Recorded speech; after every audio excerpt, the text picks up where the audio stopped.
Hello everyone, welcome back to my channel. আশা করছি তোমরা সবাই খুব ভালো আছো। আর হ্যাঁ, আমিও মোটামুটি ভালোই আছি। আজকে চলে এসেছি আমরা মেলায়, কালনার মৌসমুদ্দিনে মায়ের পুজোর মেলায়। দেখো, আমরা আজ বিজয় দশমী, সেই জন্য আমরা ভাসান দেখবো বলে রাত্রির 12টার সময় গেছি। খুব একটা বেশি লোকও নেই, সবাই মায়ের সাথে গেছে।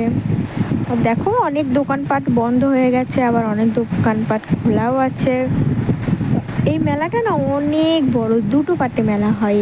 একটা মায়ের মন্দিরটা যেখানে সেখানে, আর মায়ের মন্দিরটার পিছনে। দেখো, এই নাগরদোল্লাগুলো দেখে তোমার খুবই ভয় লাগছিল, উঠতেও ইচ্ছা করছিল, কিন্তু রাত 12টা যেহেতু পুলিশগুলো বলেছিল বন্ধ করে দিতে, তাই বন্ধ হয়ে গেছিলো। ওগুলো এমনি ঘুরছিল, লোক ওঠাচ্ছিল না।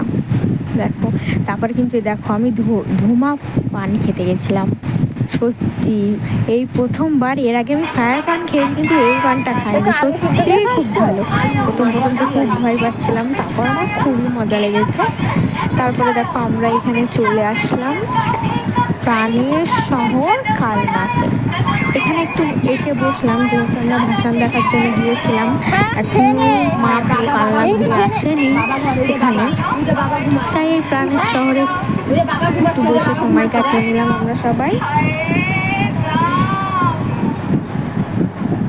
তারপরে দেখো, চলে আসছে মা এখন। এগুলো দেখো, এইগুলো হচ্ছে সেই মডেল নাকি বলে, এগুলো যাচ্ছে, পেছনে মা আছে।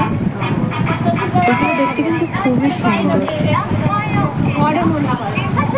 দেখো, পুলিশগুলো এসে বলেছিল, এই দোকানগুলো কিন্তু খোলা ছিল, পুলিশগুলো এসে বলেছিল ঝাঁপগুলো নামিয়ে দিতে, তাই জন্য কিন্তু ওরা তাড়াতাড়ি করে ঝাঁপগুলো নামিয়ে দিয়েছিল। দেখো, কারেন্টও চলে গেছে হট করে, যেহেতু কারেন্টের তারগুলো নিচু নিচু, মা আসলে কারেন্টের তারে বেঁধে যাবে, সেই জন্য। তারপরে দেখো, ট্রাক্টরে করে কি আসছে, দাঁড়াও, তোমরা দেখতেই পাবে।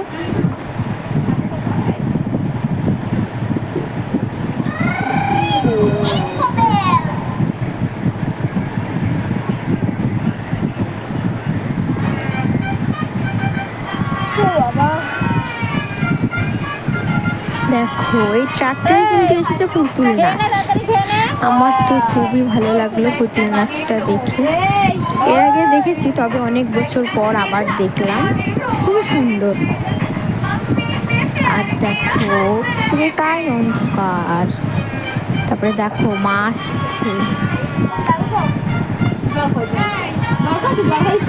এখানে জানো তো, একটা নিয়ম আছে, মাকে কিন্তু ট্রাক্টর বা যেগুলো ছোট হাতি ডিসেম ওগুলো করে নিয়ে যাওয়া হয় না। মা নির্দেশ দেয়, একবার পালকি, একবার এটাকে কি বলে আমি জানি না, এরকমভাবে নিয়ে যাওয়া হয়। এগুলো কিন্তু ওই হাতেই চাকাটা ঘুরিয়ে ঘুরিয়ে পুরো কালনা ঘোরানো হয়, তারপরে আবার এখানে নিয়ে আসা হয়। দেখো, মায়ের মুখটা খুবই সুন্দর, অপূর্ব, মনটা পুরো জুড়িয়ে যায়। তারপরে দেখো, ভাই এখানে চলে এসেছে কি খাবার নিতে।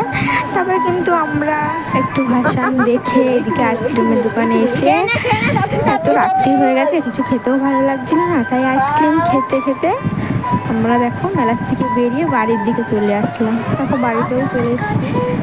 চলো, আজকের ব্লগটা এত অবধি।